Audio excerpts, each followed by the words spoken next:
Well, these huts, Karen, are the birthplace of Australia's Antarctic heritage.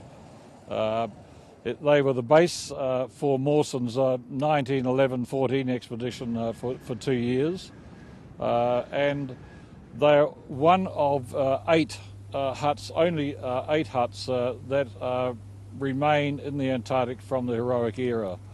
They're an incredibly important part of Australia's Antarctic history. Mawson and his team didn't build them to last. If any of them were alive today, they were astounded when they returned in 1931, just for one night, to find them still standing. Because they were prefabricated buildings. They're made of Baltic pine, which was imported from Finland, and with an Oregon pine structure.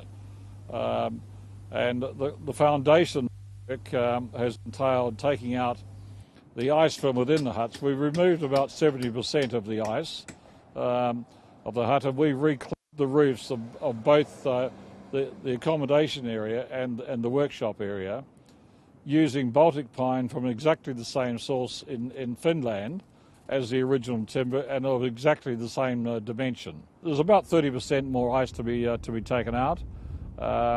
And that'll take another 5 to 6 years because it's very, very slow, painstaking work.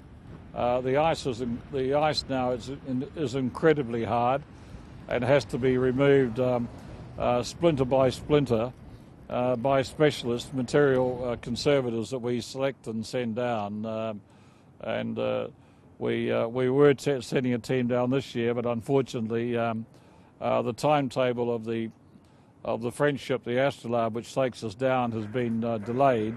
So we're saving our funds for another major effort next year. It is a labour of love, but it's just such an important part of Australia's Antarctic history and Australia's history generally.